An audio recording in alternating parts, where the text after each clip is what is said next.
Walking Home is her book about her journey that she decided to do at a time when most of us don't decide to do things like that. And it's so entertaining that when we read it, we said, we just need to have Celia talk because she's such a good storyteller. Go, Celia. Now you can hear me. I'm Yes. good in the woods and in the gardens, but not so great with this technical stuff. Welcome to our world. I need Sonia at my side. Yes, I decided to hike in the distance hike, which I've been day hiking all my life, but I decided I was going to go into the woods with a pack, carrying my tent and my food and stay out there. My interest was in the mountains in Vermont, but hiking in the mountains, I think, is very similar. And for a gardener to be walking past plants is a little tricky for me. Yeah, the long trail is in fact a designated trail. It's the first long distance trail in the United States. It begat the Appalachian Trail, which goes through the Smokies, and I'd love to hike those. And I decided to do this, trained and got my old body ready to go. And one of the most difficult things for me was to walk past all the plants you see behind this sign and not look and go, oh, look at the goldenrod, look at the, and this is part of the trail. The white marker on the tree there is indicating that it is part of the long trail. Appalachian Trail are combined in the early stages of this. The first 150 miles of the long trail is shared with the Appalachian Trail. And look at all the plant material. What's that tree? What's that? But we've got to get to our next campsite. I'm hiking with my friend Sandy, and we need to get to our next campsite and definitely get to our next water source. The further north we went in Vermont, the more sparse the water might be, although every time we hiked it seemed to rain. But look at all this plant. What tree is that? What tree is this? But we've got to keep walking. And we're carrying a heavy pack. We don't want to stop and dawdle too much. Okay, had to take a picture of this, but didn't do much more. Got to keep walking to get to our sites, but it just is so distracting for a gardener. And part of the time, what was distracting was the fact that you had to watch your feet. The trail comes into view on the right of this image, and you can see the white marker on the tree in the far corner. That is the trail that what looks like a stream, that's where we're supposed to walk. Stepping on the rocks is helpful, but again, it distracts you from all the plant material that's right there. And I just stopped looking. It's like working at the candy counter. You just stop smelling the chocolate. And the further north, the greater the elevation, the plants change. You can see the white marker on the tree there, and Sandy is not out of sight. She's 20 years younger than I am and 6 inches taller. So she was waiting for me often. But the higher you get in the elevation, the more likely you're to be on rocks and slippery, often roots. And the plants change. The yellow birch, I'd see stands of yellow birch. The way you see white birch, it's just gorgeous. I'd never seen yellow birch like that. Excuse me, Celia. And I'd seen, excuse me, Celia, just 1 second, Celia. Is that a trail I'm looking at, or is that just you're looking off the trail? That's the trail. That's Sandy up ahead of me. The white marker on the tree, that is the trail. Whoa. That's why you don't get to look at the plants very much. That is the trail. And it was not too far up here that I saw a stand of American, of the mountain ash, not the European. And I mean, I'm just looking at the mountain ash thinking, in the spring, this is in bloom. In the fall, I need to come back. I don't know if I want to walk that far again just to take the pictures, but you see different plants at different elevations, and it can be distracting, except that obviously you have to watch where you're walking. That is the trail. That is the trail. You have to, I had to take off my pack and back through there and drag it. You can't crawl through that with your pack on. It's just not tall enough. So people who are distance hiking quite often just don't notice the beautiful moss and lichen on the rocks. And this is going up Stratton Mountain. And I didn't notice that plant in front of me. I've blown it up. I think it's shinleaf, but I can't be sure. I was so intent on getting my feet in the right place that I didn't really have time to look for plants. But then you get this. This is the summit of Killington. Not quite the Smokies, but pretty cool. And you're above the plant, above tree line. And you think that you're above plant life too, because this is Camel's Hump. These two, Killington and Camel's Hump, are tied for the second highest mountains in Vermont. They're just about 3,200 feet. And you think there's no plants up here until you look a little closer. And they're everywhere. And what they do, I can't show the string coming in. It comes in on the side. You can maybe see a little piece of it over here. They mark these places off with string. The Green Mountain Club has volunteers who go to these summits and watch over these plants. They can take severe changes in weather, extreme cold and high winds. They cannot withstand foot traffic. So the Green Mountain Club has volunteers on top of the summits of the mountains in Vermont to protect these plants that, according to the signs, as we're coming up, there's signs everywhere. This plant community is found only on the higher elevations in New England and nowhere else on the planet Earth. And I think, whoa, this is special. And you want to lay down on the stone and look at them. They're just so amazing. And they're so small and fragile. But we have to get to camp. There is absolutely no water up here. We cannot stay up here. We have to get on and keep walking. Okay, there's plenty of water here. And it's raining. And the rocks are slippery and wobbly. And we can't pay that much attention to the dogwood, the dogwood or anything, the ferns. The hobblebush dogwood is everywhere, or the hobblebush viburnum, I'm sorry, is everywhere. And you can't stop to look at that. And most of the trail was very well maintained. This part, obviously, there's the hobblebush viburnum that I was talking about. My preferred choice for bathroom tissue. But you have to step here and then go over there and then go down here. You're not paying attention to the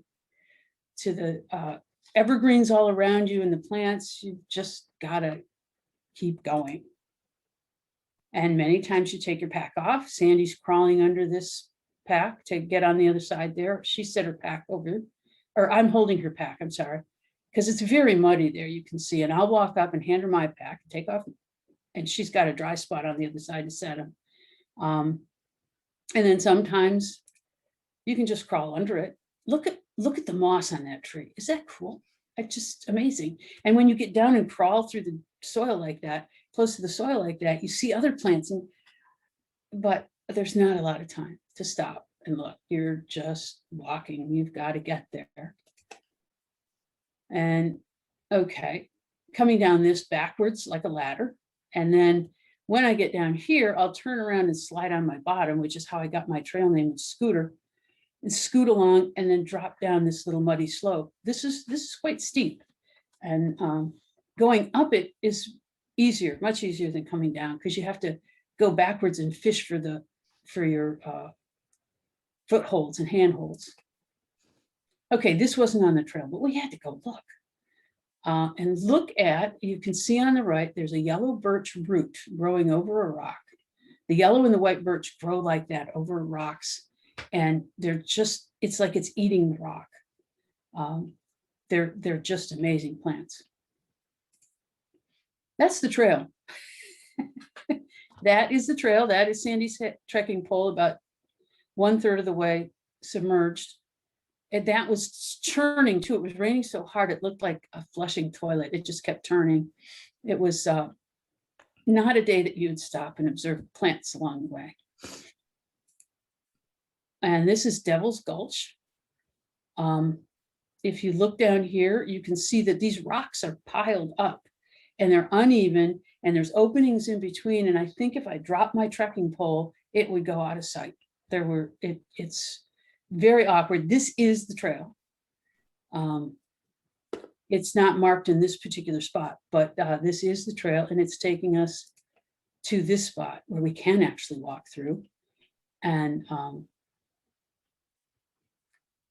it's just so beautiful. But again, you don't have time to stop and look at this too much because I saw hikers who came into camp by headlamp and left in the morning by headlamp, and they were putting down great miles, but I wondered how much they weren't seeing because they're in the dark. They're hiking, they hike into camp in the dark, they hike out in the morning in the dark. We did take our time. It took us a long time to hike. We didn't hike the fastest, but we stopped and saw things, and we did take more pictures than I think most hikers. And there were some things that you just couldn't walk past.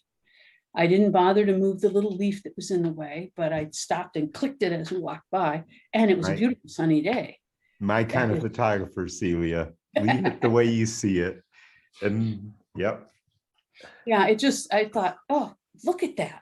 And it's right next to the trail. It was just up a little bit on a little ledge. So I didn't have to climb anywhere from the trail, but where's your camera while you're hiking? Do you have to it's stop? it's in my pocket of my shirt. I can pull it out quickly. I saw somebody who had theirs attached to the sternum strap on their Okay. on their backpack, and they could just lift it up and click it and then click it back in.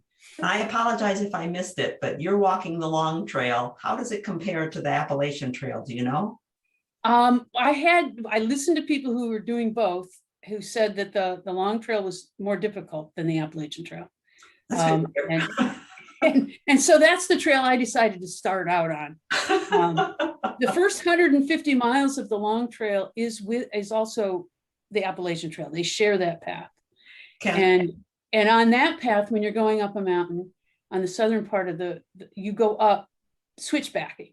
Once you get above that to where the part that James Taylor set up, and not that James Taylor, the founder of the Long Trail, quite often you're crawling on rock. At one point, Sandy and I were crawling on rock, pushing our packs in front of us. And she said, this is not hiking, this is rock climbing with a backpack. So it had some pretty tricky spots. I think you have a lifetime's worth just in your pictures. Look in the center top, just almost out of the picture, at the broken regrowing stems, and look at how the one on the right, center top, is at an angle. Deer browse. They ate the goldenrod or aster. They didn't eat the lady slipper. Yeah. You've got a lifetime's worth of stuff to look at here.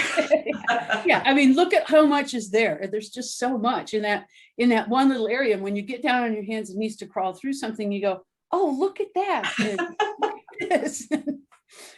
Yes, yeah, I did that a lot.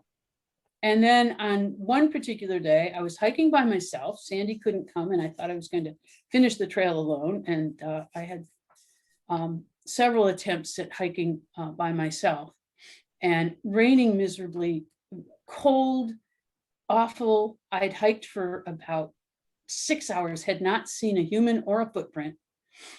So I thought, maybe the trail's closed for some reason. And I came on this.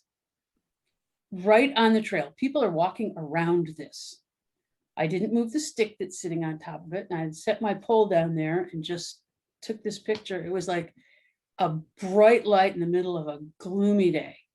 And some things, you just can't, you have to stop for this. I actually stopped for a few moments and just sat and looked at it, and it was raining like crazy, but I couldn't keep going. That was one of the coldest days, rainy days I spent on the trail. And that is part of what a gardener on the trail has to deal with. You just want to stop and look, and there's something up there that I'd like to see, but I can't. And Sandy's already way up there, so I've got to catch up with my hiking partner. And that is my story. Part of my book is about the things I think about when I'm walking, and little things that happened to me when I was a child. And my first experience with the forest growing up in Detroit was the little nature trail at the Detroit Zoo. And most people don't think anything of it. We love the story, Celia, and it brought home to me how true it is that when you're in contact with nature, in the garden or out on a trail like you are here, that the alpha waves come up. Your brain begins to work and be more creative, and the memories come to you.